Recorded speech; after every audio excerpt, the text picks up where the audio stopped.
it's the Grim Tutors. Welcome to our Pioneer Prizefight. This is game 1, where we're going to see who's going to take the first one. You ready? I'm ready. Alright. Should we roll to see who goes first? Absolutely.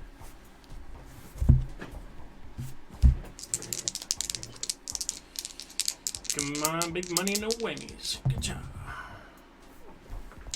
A 9.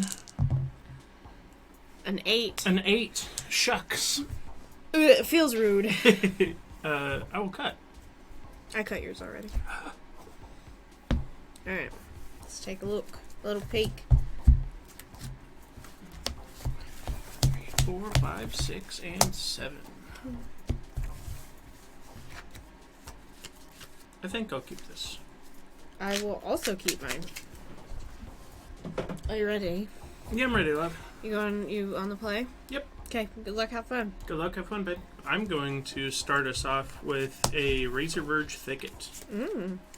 It enters the battlefield tapped unless I control 2 or fewer lands. It's played as my first land for turn, so it comes into play on tap. So I will then tap my Razor Verge Thicket to play a Cenote Scout.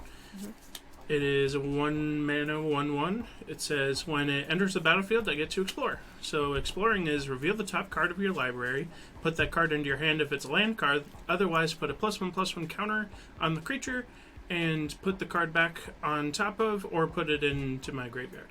I'll reveal a Blooming Marsh, so it gets to go into my hand. Perfect. Pass the turn.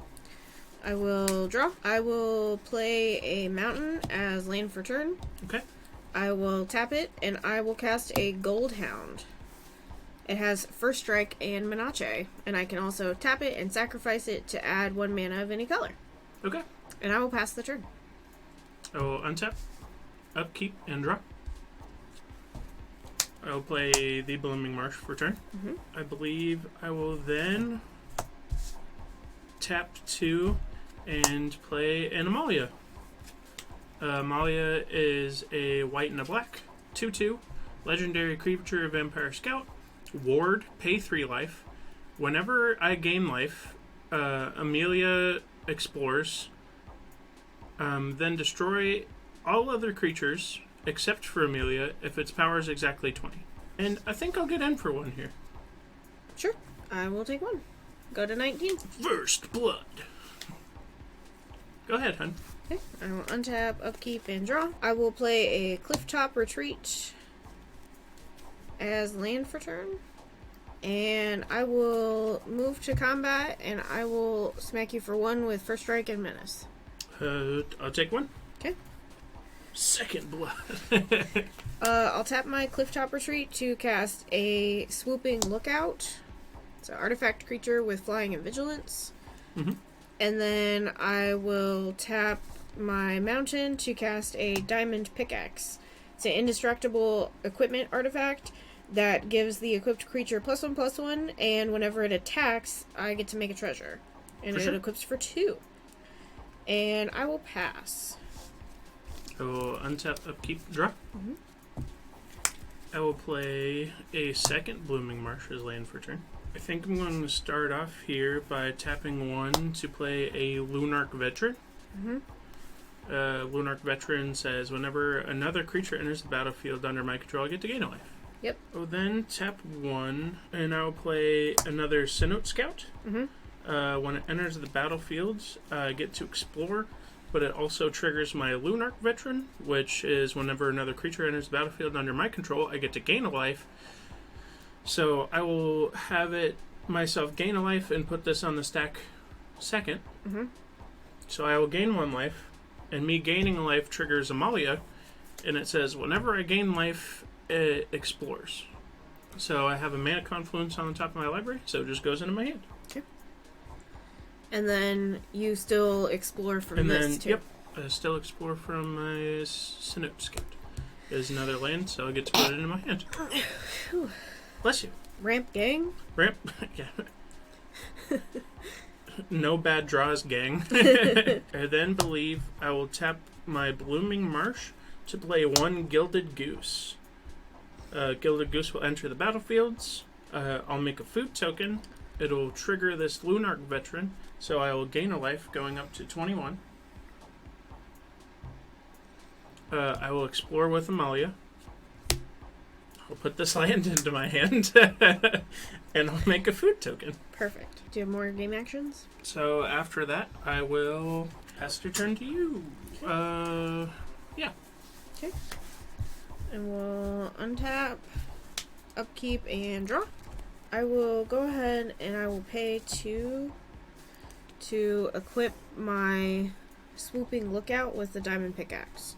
So it's now a 2/3 with flying and vigilance. I'll move to combat and I'll go ahead and attack with my flying and vigilant guy. And I'll make a treasure. So I'll go down to 19. I'll go ahead and take 2 shocking in the Sacred Foundry, going to 17. And I'm going to cast a Market Gnome. When it dies, I gain a life and draw a card. And if it's exiled while I'm activating a craft ability, I gain a life and draw a card. And then I will pass. On the end of your turn, I'm going to cast a Chord of Calling, tapping my 3 green creatures for the 3 green here. Mm-hmm. And tapping these 2 into 2 colorless for X, and I'm going to search my library for a creature card with converted mana cost 2 or less. Okay. I'll put this Wild Growth Walker onto the battlefield. Oh, that's bad. Okay. So Wild Growth Walker will enter the battlefield. I'll gain a life from Lunark. Mm-hmm. I will trigger Malia and explore. Okay.